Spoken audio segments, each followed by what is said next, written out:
Boa noite a todos. É uma alegria muito grande estar de volta aqui, nessa casa que eu tenho um carinho muito especial. Queria agradecer pelo convite. Queria agradecer por vocês terem vindo também, em pleno feriado, saíram lá das suas casas. Estou vendo umas carinhas conhecidas aí. Pessoal lá de casa também que está assistindo pelo Facebook, porque da outra vez que eu fiz palestra aqui, muita gente se manifestou por lá. Eu achei muito legal essa iniciativa de transmitir pela internet, né? Porque o Facebook avisa lá, né? A página está fazendo uma transmissão ao vivo, aí quem está em casa, de repente, não teve condição de estar aqui e consegue receber a mensagem. E isso é muito interessante, é muito legal a gente usar da tecnologia para passar também a mensagem. Eu acho isso muito, muito bacana. E hoje a gente vai falar sobre tristeza. Poxa vida, sair de casa em pleno feriado para vir aqui falar de tristeza. A gente não está acostumado a isso, né? No caminho eu fui buscar minha mãe agora, e aí ela falou, você vai falar do quê? Eu falei, de tristeza. Ela, nossa. Um nossa meio assim, o que eu estou fazendo aqui? Por que eu não fiquei em casa? A gente não está acostumado a falar de tristeza, né? Quando chega alguém querendo falar de tristeza com a gente, o que a gente faz? Ih, lá vem essa pessoa pesada. Nossa, que pessoa pesada, né? A gente não gosta de falar de tristeza e a gente aprende a não falar de tristeza. Quando a gente está triste ou quando a gente está cabisbaixo, pesado mesmo, passando por uma situação complicada, quantas vezes a gente ouve de um amigo, né? Ai, sai com essa tristeza para lá, você não pode chorar. O menininho, né, pequenininho, já escuta dos tios, do pai, dos amigos, né? Homem não chora. Misericórdia. Que dó. Chora, né? Tem que chorar. E a gente caça esse sentimento de alegria absoluta como um objetivo máximo da vida, né? Como se fosse um Olimpo, o paraíso, a terra prometida. Dá a impressão que se você não estiver feliz, não estiver contente, não estiver alegre o tempo todo, que não está certo, não está aí o caminho, né?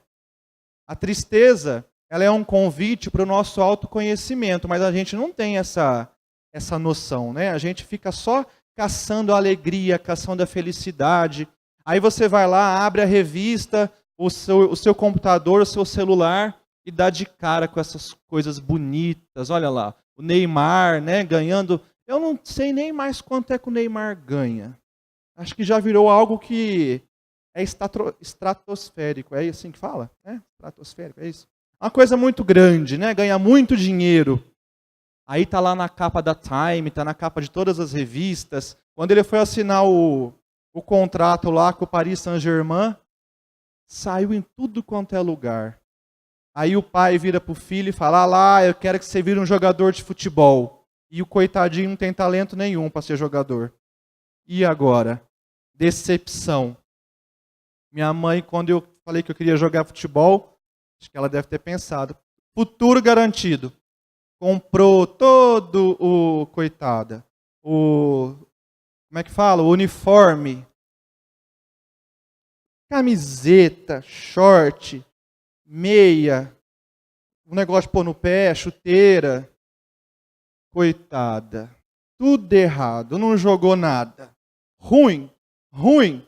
Aí ela pensou, não vou ficar bem. Ele vai ter que arrumar outra coisa para fazer. E não deu certo mesmo. Mas graças a Deus eu não tive essa cobrança lá em casa para ser um jogador de futebol. Mas a gente vê que isso acontece, né? Por quê? Porque viram os exemplos da vida da gente. Ah lá, Gisele Bündchen, magra. Tem problema de ser magra? Nenhum. Nenhum problema ela ser magra. De jeito nenhum. Tem problema se ela fosse gorda? Nenhum. O problema é a gente achar que a gente tem que ser o Neymar ou tem que ser a Gisele para a gente ser feliz. Porque a gente vê lá, quem daqui já teve na capa da Vogue? Ninguém. Nossa. Ninguém. Quem vai estar? Acho, imagino, também ninguém, né? A não ser que vocês façam alguma coisa muito sensacional. Mas aí a gente fica pensando que ser feliz tem que estar lá, ó. Olha lá, o MC Gui. Eu não sabia quem era até começar a pesquisar. E ele comprou esse carro que eu já esqueci qual que é, acho que é um Porsche. Pagou R$700 mil. O menino tem 17 anos. Ou eu estou muito enganado, ou quem tem 17 anos não tem nem carta ainda. Não é isso? A não ser que as coisas tenham mudado, mas eu acredito que não. Tem nem carta. 700 mil reais. Família bonita, olha lá, ó. Angélica, Luciano Huck. Um dos menininhos não precisa nem fazer exame de DNA, que é a cara do Huck, né? Olha lá, ó. E aí a gente vê isso aí, ó. Luan Santana no seu avião, capa da Quem. O Zezé de Camargo e o outro lá no seu Porsche amarelo. A gente fica vendo isso e a única certeza que a gente tem é que nós estamos muito, muito distantes de tudo isso aí. Né? Pelo menos eu estou muito distante de tudo isso. Né? E se a gente tomar essas referências como alegria, como felicidade, o que vai ser da gente? O que a gente vai conseguir? Olha lá. A impressão que dá é que se você não se sente feliz o tempo todo, certamente está fazendo algo errado. Então a mídia, a imprensa, a sociedade, o Facebook, né, nos mostra alguns padrões e definem alguns padrões de felicidade, de alegria, do que você tem que fazer para seguir o padrãozinho ali. Ó, filhinho, tá todo mundo seguindo por aqui. Então vai por aqui que é esse o caminho. E aí você se olha e vê que não tem habilidade nenhuma para conseguir alcançar aquilo. Nem para ser um jogador de futebol, nem para ser um cantor, nem para ser um político, nem para ser nada daquilo que estão dizendo que é felicidade. Isso gera o quê? Ansiedade. O que é ansiedade? Medo do futuro. Se a gente puder resumir o que é ansiedade, a ansiedade nada mais é do que medo do futuro. E hoje nós estamos vivendo numa sociedade ansiosa. Todo mundo hoje está ansioso. É aquele sentimento da respiração que não vai lá no fundo, né? É um vazio interior. É uma sensação de o que é que vai ser do amanhã. E geralmente esse medo, ele não tem um motivo específico. É um medo de tudo. A Organização Mundial de Saúde diz que 33% da população mundial sofre de algum tipo de transtorno de ansiedade. E nós, brasileiros, estamos entre os primeiros desta lista. Isso me assusta bastante.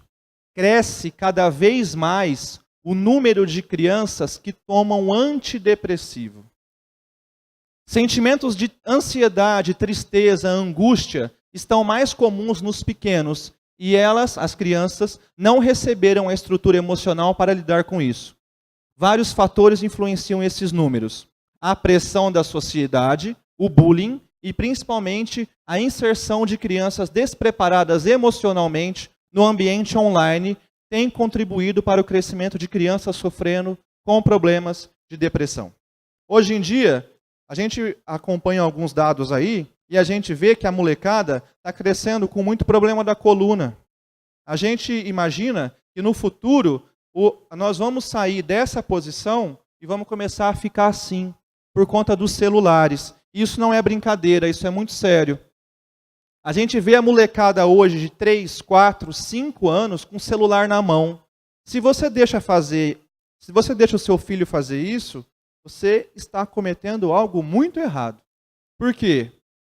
A criança, ela não tem habilidade emocional para lidar com o que está acontecendo ali.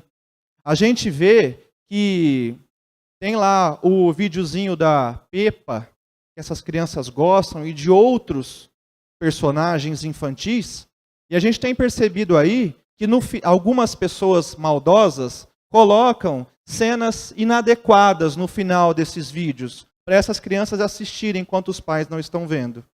É muito triste esse tipo de coisa. Além do mais, que o cognitivo, o pensamento, a mente da criança não tem preparo para receber aquelas imagens, essa quantidade de luz e de cor. E aí a gente tem visto cada vez mais crianças com transtornos de déficit de atenção e hiperatividade. E aí o médico vai lá e dá a Ritalina. E essa criança fica focada, para todo sempre, focada dentro de uma caixinha. Não é isso que a gente vê por aí?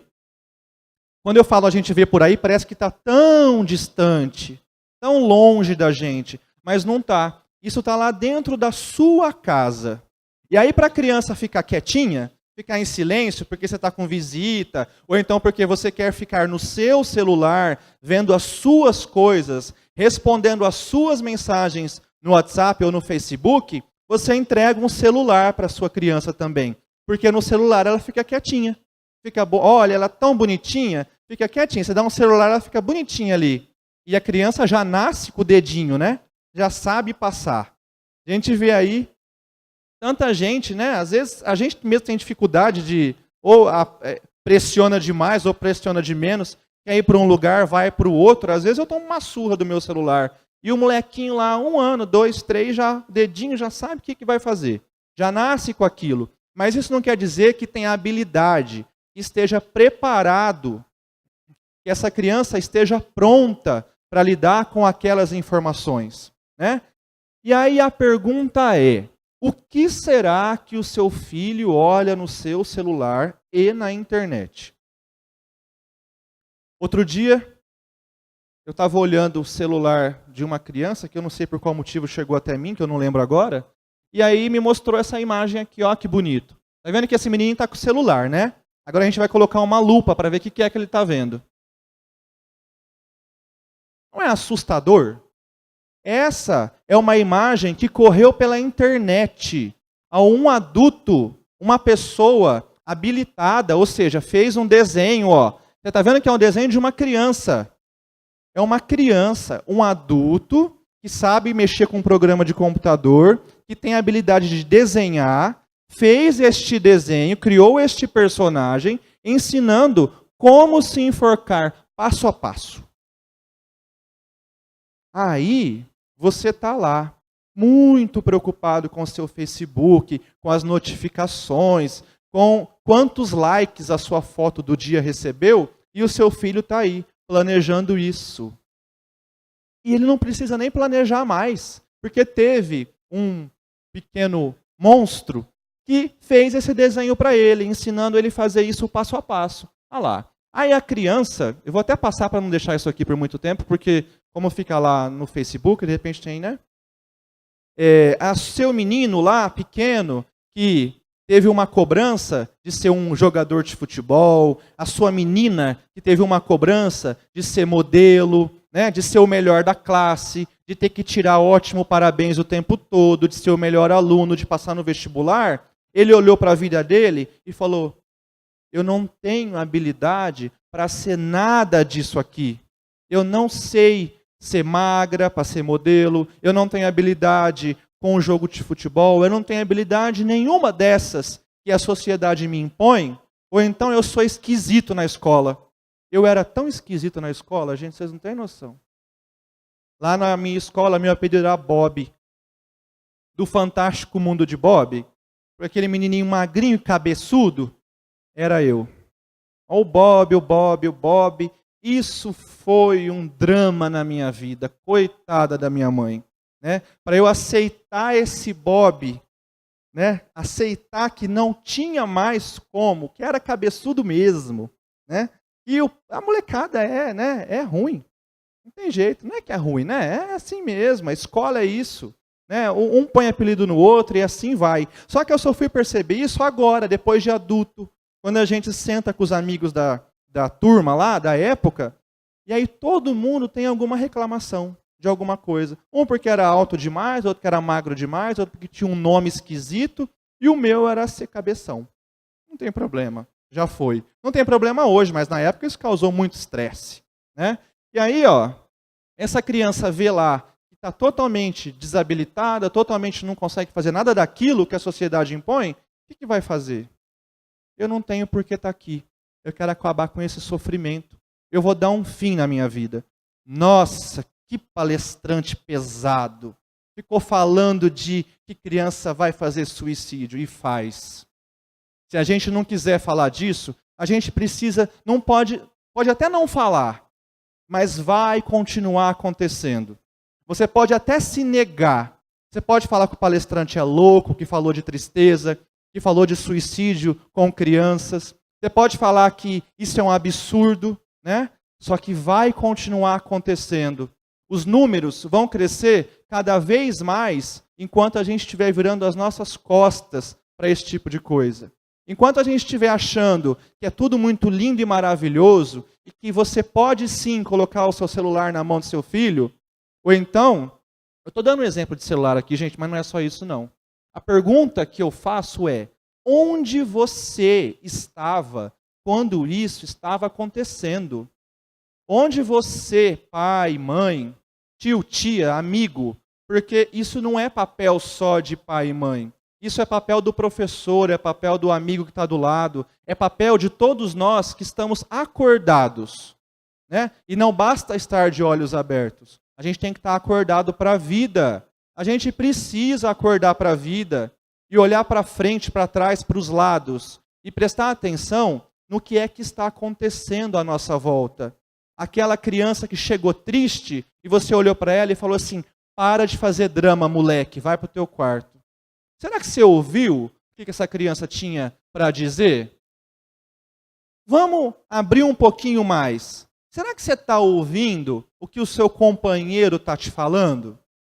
Seu marido, a sua esposa, aquela pessoa que está do seu lado. Relacionamento, casamento, é uma coisa que tem tudo para dar errado, vocês concordam? Não é? É ou não é? Duas pessoas estranhas, que não se conhecem, que têm famílias completamente diferentes uma da outra, que receberam educações completamente diferentes, que têm pontos de vista diferentes, resolvem se juntar e fazer uma família. Isso tem tudo para dar errado, não é? Mas aí o que a gente vai fazer? A gente vai lutar para dar certo. Eu escuto gente falar assim, ó, eu casei para ser feliz. Eita! A minha pergunta é, e o que você vai fazer para que isso aconteça? Aí casa só para ser feliz, mas esquece que para isso existe um caminho, como para tudo na vida da gente. Né? A gente acha que vai lá, assina o papel bonitinho, chega em casa, a mulher vira escrava e o marido vira o marajá. Né? Aí a coitada vai lá, lava, passa, seca, enxuga, cobrança, trabalha, cuida do filho, e o marido fica lá de bonito, na caixinha do nada. Né? Porque realmente a caixinha do nada ela existe. Mas aí, você vai ficar dentro dela até quando? Então a mulher está lá, falando para você que ela não está feliz, que ela está triste, que ela não está contente. O que você faz? Finge demência. Faz cara de tacho. Fala que não entendeu. E realmente, gente, o marido não entende. Então, quando chega lá para mim o casal, primeira coisa que eu acerto com o casal, lá na clínica, eu sou terapeuta, então eu atendo o casal também. Quando chega o casal, a primeira coisa que eu acerto entre o casal é a comunicação. Porque a mulher fala uma coisa, o marido não entende nada do que ela fala. Porque o homem e a mulher têm cérebros completamente diferentes. Por incrível que pareça. Um fala uma língua, o outro fala outra. O segredo desse casamento é tentar encontrar uma linguagem que os dois conseguem se entender. Então a mulher, quando ela está brava, ela vai lá e fala um monte de bobagem, né? Um monte de coisa que nada tem a ver com o real motivo pelo qual ela está brava. O que o marido tem que fazer? Conseguir entender o que é que ela está falando e tentar agir de forma diferente. Só que aí não consegue. E aí vira bagunça. Aí vira total falta de comunicação. Aí isso vai para a justiça, põe o filho no meio, bota a família, vira um regaço, separa. A gente está vivendo num mundo de relacionamentos superficiais, onde a pessoa tenta se relacionar. No primeiro desafio, eu não quero isso para a minha vida porque eu tenho que ser feliz. Né? Tenho que ser feliz, eu quero uma pessoa que me complete. não vai completar enquanto não conseguir fazer essa comunicação. Enquanto não conseguir acertar esse ruído de comunicação. Aí a mulher está lá reclamando, o filho está lá reclamando. E não, hoje em dia não são só os homens que estão virando as costas. As mulheres. Eu não falo que isso é um mal de homem ou de mulher. Isso é um mal de ser humano. A gente tem dificuldade de ouvir o outro. De ouvir o que o outro está falando. A gente mergulha só para dentro, né, da gente. É o que eu quero.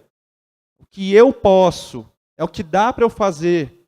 Aí eu pergunto, quanto você está se esforçando para fazer da sua família melhor? Para fazer os seus filhos mais felizes, mais contentes, a sua esposa um pouco mais satisfeita, você mais contente dentro de casa também? Quanto você está fazendo? Onde você estava enquanto tudo isso estava acontecendo? Enquanto teu molequinho estava lá, chegando em casa cabisbaixo, com a mãozinha na cabeça. Quando você percebeu que o seu menino parou de falar um pouco, né? Ele era tão falante, de repente parou de falar. Está mais quietinho, está de cabeça baixa. Se você não prestar atenção no que está acontecendo, você vai falar que isso é coisa da idade. Ah, não, é fase. Só uma fase, isso passa. É drama, é dramático. Tá. E se dentro desse drama tiver alguma coisa importante, da qual você pode atuar e fazer diferença? Gente, tudo isso é muito sério, né? A Organização Mundial de Saúde já alertou que atualmente a depressão é a 4ª causa global de incapacidade e deve se tornar a 2ª até 2021. Antes de 1950, que foi quando os medicamentos aí, os antidepressivos, chegaram até nós, a indústria farmacêutica achava que não ia existir paciente, não ia existir pessoas doentes. O custo da produção do antidepressivo é muito alto. A indústria farmacêutica achou que não fosse valer a pena. E hoje a gente vê aí uma enxurrada de antidepressivo. Antigamente, não existia um padrão para as doenças, né? Então, você ia lá no médico, o médico te identificava, não, você está triste. Então, vamos criar aqui alguns caminhos para te ajudar a se livrar disso. Vamos ver encontrar alguns remédios. Quando eu falo remédio, não é um medicamento, né? Uma aula de yoga é um remédio, uma atividade física é um remédio. Você ir fazer alguma coisa que você gosta também é um remédio, né? Aí, eu ia num médico, ela ia no outro, você ia no outro. Cada um tinha um diagnóstico diferente. Isso começou a virar uma bagunça no meio, né? Então falou assim, então vamos catalogar isso aqui, colocar um número. Aí criou-se lá, deu um nome bonito. Aí se você chega lá e se enquadra naquilo, vai para onde? Sai de lá com uma receitinha para o seu antidepressivo, né? Para você ficar melhor, ficar bem, para você dar as costas para a sua tristeza e dar conta do recado. Lá no CID-10 fala assim que depressão é quando você está triste, quando você tem lá umas situações de insônia, quando você tem alterações de humor. Então, se for assim, todos nós estamos depressivos. O CID-10 ele pede que você seja unilateral. Desculpa, somos todos muito loucos. Né? Porque a gente não é unilateral. A gente está aqui hoje pensando uma coisa, daqui a pouco você muda de ideia, você pensa melhor, você já está com outra ideia, você está com outro pensamento. Né? Você está bem aqui, daqui a pouco você virou, você lembrou de alguma coisa, algum gatilho emocional te fez reviver uma situação, pronto, meu humor foi para as trevas, foi por água abaixo, pronto, já deu problema. Aí você vai lá, eu sou bipolar. Né? Eu tenho muita dificuldade de manter o meu humor. No Brasil, os números de casos de depressão e doenças ligadas a ela, como o transtorno de ansiedade, de estresse pós-traumático, de compulsão alimentar, também crescem a cada dia. Nós padronizamos as doenças e nós estamos nos encaixando nelas o tempo todo. Porque antes de existirem os depressivos, a gente conseguia se virar. Eu não estou falando que depressão não existe. Eu não estou falando que não é para tomar remédio, medicamento. tá? Eu estou dizendo para você fazer uma viagem interior. Para na hora da tristeza, você olhar para a sua tristeza e prestar atenção no que é que está acontecendo com você. Olhar para isso. Uma pesquisa realizada no ano passado pela IMS Health revelou que a venda de antidepressivos e estabilizadores do humor cresceu 18,2% no Brasil, totalizando um comércio que gerou pouco mais de 3 bilhões de reais. É muito dinheiro. Trabalhar a tristeza, falar, sentir e enfrentar não é uma atitude fácil e em um mundo cada vez mais individualista, é uma ideia que costuma ser ignorada por muitas pessoas. A tristeza, ela é rechaçada. A gente não gosta de falar, a gente não gosta de sentir, a gente não gosta de viver isso, né? A gente, na hora que a gente está triste, o que a gente faz? A gente encontra outros meios, sempre para fora, sempre buscando isso tudo fora, ou no outro, ou em outras situações, né?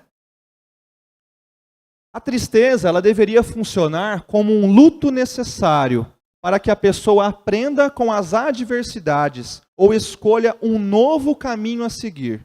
Em muitos casos, este sentimento funciona como uma espécie de sinal, apontando que alguns atos ou escolhas precisam ser modificadas. Às vezes a gente está triste e a gente não sabe por quê. Na maioria das vezes. Por que será que isso acontece? Porque a gente não está acostumado a fazer esse olhar para dentro.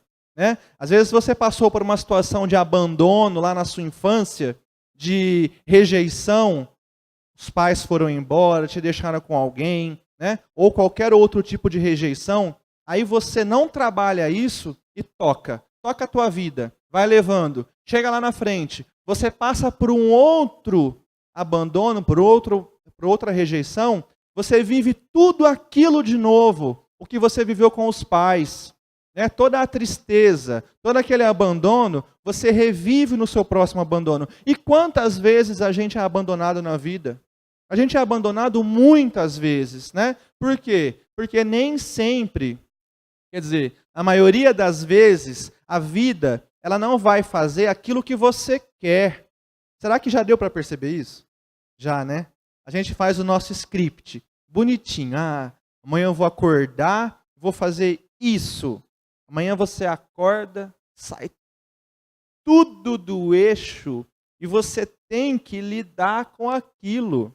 Você tem que juntar seus instrumentos, aquilo que você tem de mais forte dentro de você, para lidar com aquela situação. É fácil? Não, nem um pouco. Dói, machuca. Às vezes a coisa está na nossa cara e a gente não enxerga. Esses dias aconteceu uma coisa muito engraçada lá em casa. A gente mudou recentemente para uma casa e tem uma parede de tijolo de demolição lá no quarto. Aí, eu já tinha mexido naquela parede, olhado para aquela parede muito. Tinha ido lá, tocado, porque eu sou curioso, né? Falei, vai que tem uma passagem secreta, aperta um desses tijolinhos e abre alguma coisa, né? Casa nova, a gente fica querendo mexer nas coisas. E tinha olhado toda aquela parede. Ok, pensei, um dia eu vou colocar um quadro aqui no meio, aí eu vou colocar um prego. Ótimo. Estou lá, isso já faz uns 2 meses. Estou lá deitado na cama esses dias, o sol batendo, brilhou alguma coisa no meio da parede. Oxe, o que é aquilo? Eu já tinha olhado essa parede toda e não tinha visto isso. Levantei, fui lá, era um parafuso. Dali a pouco eu olhei para o outro lado, na mesma direção, outro parafuso. Isso não estava lá. Eu não tinha visto. Eu tinha olhado e não tinha enxergado. Aí eu fiz assim com a cabeça, olhei de novo, enxerguei o parafuso o tempo todo. Por que eu estou falando disso? Porque às vezes, gente, a coisa está na nossa cara e a gente não enxerga. Depois, quando a gente vê, aquilo fica óbvio. E a vida é assim o tempo todo. É para tudo.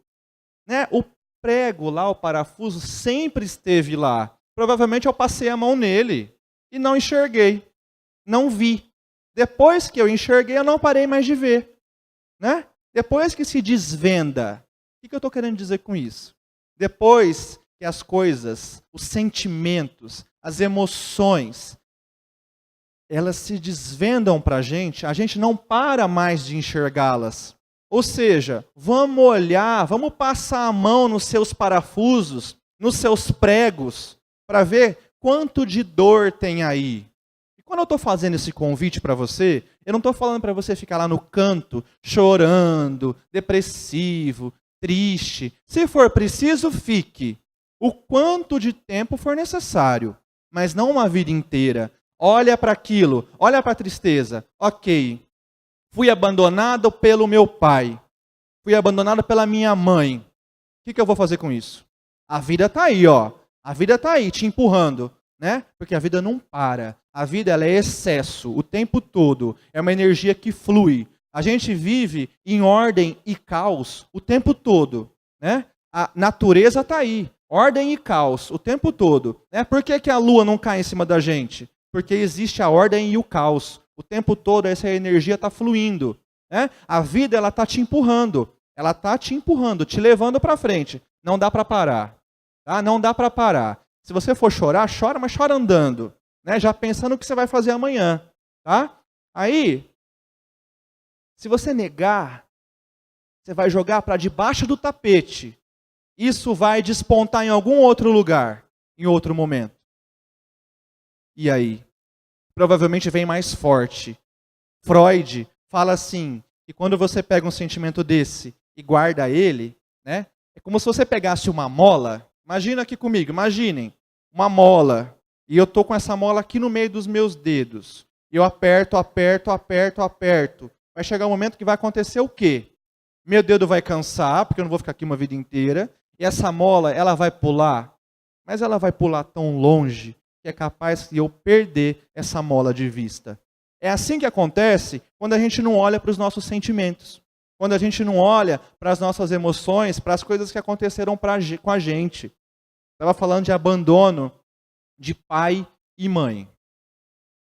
A gente cresce achando, não é nem achando, é tendo certeza que os nossos pais são super-heróis.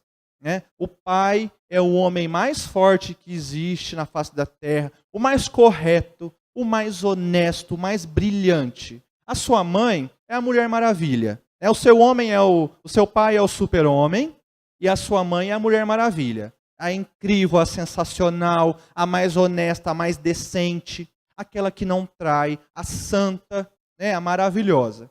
Aí a vida passa. Você vai vendo, você vai vivendo com eles, você vai convivendo com esses dois seres humanos, né? Cheinho de falhas, assim como eu e assim como vocês, né? Aí a gente começa a deparar com a realidade. Poxa vida, não é nada daquilo que eu pensei. Meu pai e minha mãe, eles não são seres fenomenais, diferentes de mim. São parecidíssimos comigo, né? Às vezes melhores, às vezes piores, porém cheios de falha, cheinhos de falha. Nós somos assim também, né? E a gente espera isso, a gente fica achando que o pai e a mãe é maravilhoso, é perfeito, e não é. E aí quando a gente cresce, a gente tem que fazer o que com isso tudo? Recolher esses cacos, né? Essa decepção que a gente teve ali, né? Desse complexo materno e o paterno que a gente vive, trabalhar tudo isso e tocar a vida. E entender que, tudo bem, eles não foram perfeitos, assim como eu também não sou, porque quando a gente aponta o defeito no outro, a gente está olhando exatamente para o nosso defeito. O problema nunca é no outro. Eu sempre falo que o outro não existe. O que existe é uma projeção da nossa sombra no outro, né? O nosso lado sombra, né? É aquela coisa que a gente não gosta, que a gente não assume pra gente e que todos nós temos. Se a gente não olhar para isso, a gente faz o quê? A gente lança diretamente no outro.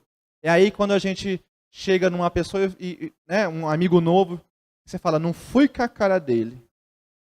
Esse é a melhor pessoa para você evoluir.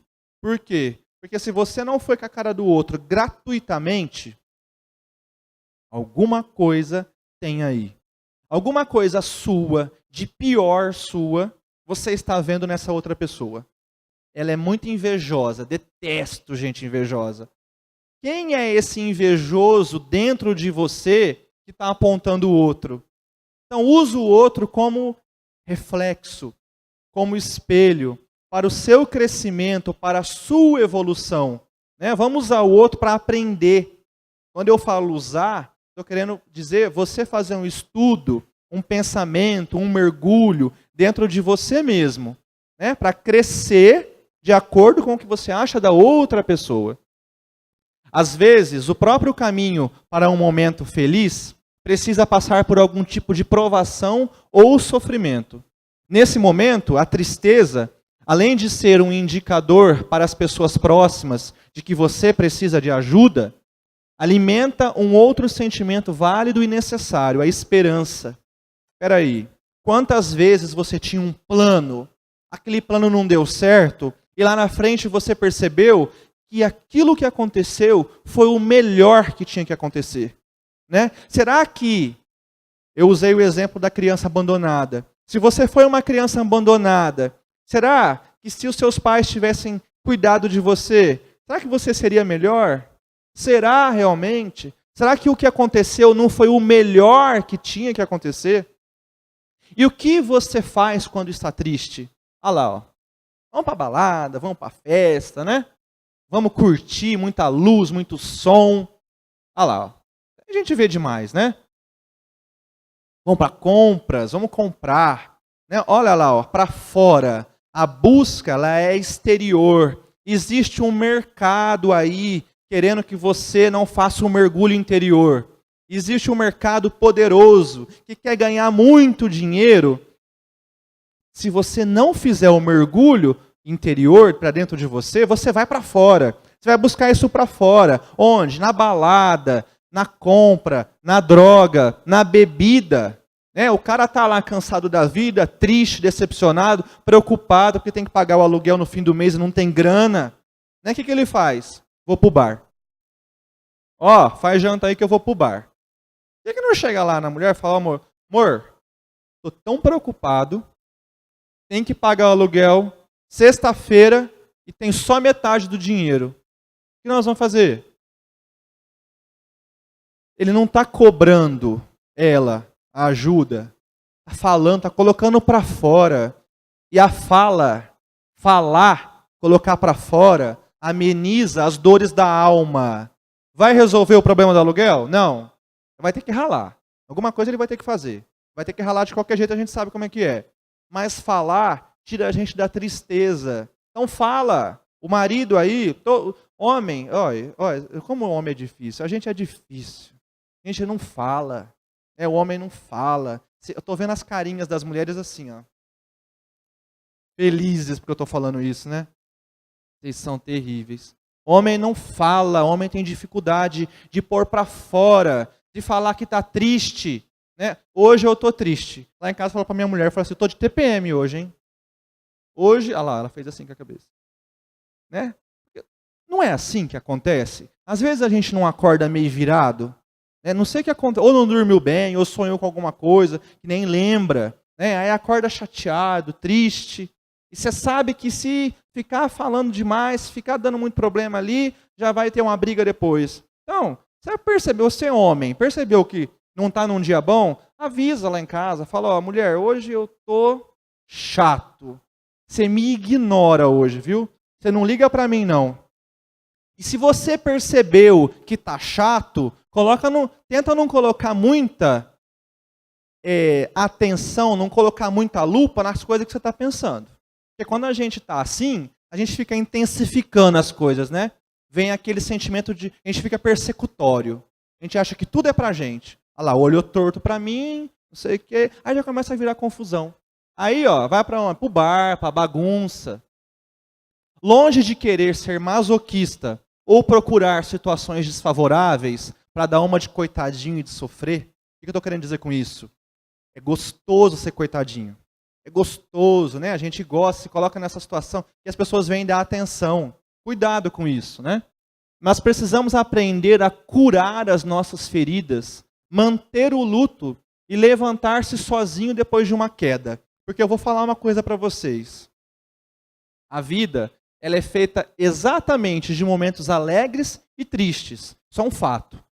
Não existe uma felicidade plena, geral e irrestrita. Você pode ter estar num bom momento profissional e seu relacionamento estar muito ruim. Sua vida a dois caminhar em mil maravilhas com você desempregado e com contas a pagar. Então, dificilmente a gente vai estar com todas as nossas bases o tempo todo certinho, bonitinho, funcionando bem, né? Eu não conheço ninguém que esteja assim, né? Aí vira para mim e fala assim, o Neymar tá. Será? A Gisele Bündchen tá. Será? Não tá, né, gente? Eu não estou falando que eles são tristes, não. Eu não quero a tristeza deles, assim como não quero a tristeza de ninguém, né? Mas a realidade, nós como seres humanos vivemos, como eu já disse, nessa ordem e nesse caos o tempo todo. Uma hora uma coisa dá certo, outra hora aquela mesma coisa, você fez do mesmo jeito, não dá, né? E aí você tem que fazer o que com aquilo? Lidar. A gente tem que lidar. O problema vem, você abraça o problema, né? Resolve ele, coloca aqui do canto, né? Se não dá conta de resolver naquele momento, filhinho, ó, fica aí, depois a gente vou olhar para você. Agora eu tenho que olhar para uma outra coisa, né? Vai lá, se enche de força, mas volta e olha para o problema. Não fique ignorando, não fique negando. Não são palavras bonitas que trarão um ambiente perfeito e sorridente para você. Muito menos um livrinho de colorir. O pessoal aí está achando que está triste, vai lá comprar um livrinho de colorir, vai pintar e que a tristeza vai passar, né? Isso é hipnótico só. Só vai fazer você ficar desligado da sua tristeza naquele momento só. Tá? O livrinho de colorir não vai te tirar da tristeza. Quer colorir? Colore. Quando você quiser. Mas depois você dá um passinho para trás e mergulha de novo lá na sua emoção. Vai olhar para ela. Porque o livrinho de colorir não é passaporte para autoconhecimento. Nem o livrinho de autoajuda. Estes são paliativos para você esquecer por instantes o quanto é duro viver. Credo. Fui numa palestra com um louco lá, falou, pleno feriado, que é duro viver. Ah, desculpa, gente, se eu decepcionei vocês. Mas a vida ela é dura. Ela é dura e ela cobra da gente uma postura. Ela está empurrando, ó. Ela está o tempo todo te dando tapinha. Estou usando tapinha, mas a gente sabe que não é tapinha, né? Vem dar um supapo, te joga lá na frente. Aí você sai todo desconcertado e tem que achar o eixo e conseguir tocar. Seu amadurecimento, sua evolução, tanto a mental quanto a espiritual, a moral, necessita de assimilação das dificuldades. Quem que pode fazer isso para você? Você mesmo. Se a coisa está dando errado para você, dá uma olhada no que você está fazendo. Será que você não está tirando vantagem dos outros? Que horror falar isso de mim, né? Estamos lidando com santos aqui? Não, estamos lidando com seres humanos. Né? Todos nós temos nossos momentos de queda, né? Nosso lado sombra, nosso lado negro, nosso lado ruim. Né? Se as coisas para você estão dando muito errado, quanto você está tentando tirar a vantagem do outro? Vamos dar uma olhadinha para isso, né? Uma certeza que eu posso dar é que você vai cair por diversas vezes. Vai precisar de forças para se levantar, mudar e tomar um novo caminho. É preciso aprender a conviver mais com as suas perdas do que com os seus ganhos. Porque é fácil a gente lidar com os ganhos, né? É legal, é gostoso, se bem que a gente esquece logo depois, né? Quanto a gente fica correndo atrás de uma coisa, eu quero, aí consegue, perdeu a graça. Não quero mais. Aí vem outra, eu quero, consegue, e aí a gente vai. Isso é ruim? Não, isso é bom. A gente tem que correr atrás das coisas. A gente tem que ter um foco, mirar e meter o pé, correr atrás. E com as nossas perdas? Vão virar as costas? Não, a gente tem que olhar também. Pouco adianta transformar a sua tristeza em uma alegria aparente, artificial, ditada pelas expectativas da sociedade e pelas redes sociais. Se ser feliz é preciso, mas sofrer é mais necessário. É vital para a nossa evolução. A gente precisa aprender a sofrer. Aprender a olhar para a nossa tristeza e não ficar virando as costas para ela. Não ficar negando aquilo que aconteceu com a gente. Então vamos olhar para isso, olhar para dentro, fazer esse mergulho interior. Está triste? Percebeu que não está no dia bom? Ao invés de catar os amigos e ir para a balada, ir para a droga, ir para a bebida, ir para as compras, baixa a cabeça, fecha o olho, vai para o quarto, apaga a luz, vai pensar. Vai pensar na sua vida, vai pensar no que é que você está fazendo. O que é que eu estou fazendo de errado para estar colhendo esses frutos de agora? Por que é que isso está acontecendo comigo? E o que é que eu posso fazer de melhor para mudar essa situação? Porque enquanto a gente estiver buscando essas respostas no externo, só vai voltar para a gente algo muito pesado. As coisas só vão ficar cada vez piores. Por quê? Porque a gente não vai se conhecer. O meu convite hoje para vocês é que vocês façam um mergulho interior e olhem para as suas emoções, olhem para os seus sentimentos, olhem para as suas tristezas. Se permita fazer isso. No outro dia, sacode a poeira, toma aquele banho gelado, gostoso, e vai para a vida. E vai olhar para frente, né? Vai tomar um novo rumo. Se não deu certo o que você planejava, planeja de novo. Não adianta, às vezes, a gente ficar dando murro em ponta de faca. E a gente faz muito isso. Aqui eu encerro essa palestra. Eu espero que eu tenha conseguido passar essa mensagem. Eu sempre digo que se tiver uma pessoa, uma só, que saia daqui hoje pensando no que eu disse, porque o que a gente faz aqui em cima é plantar uma sementinha. Não adianta a gente pensar que a gente vai mudar a pessoa da noite para o dia, né, numa palestra de 50 minutos. A gente planta uma sementinha. A ideia hoje aqui é que você saia pensando, se uma frase que eu falei aqui, se uma falinha minha fez algum efeito para você, e você está saindo daqui aberto para pensar nessa possibilidade, eu já estou muito satisfeito. Eu desejo que vocês tenham uma ótima noite. Agradeço mais uma vez aqui a possibilidade de estar falando com vocês. Muito obrigado.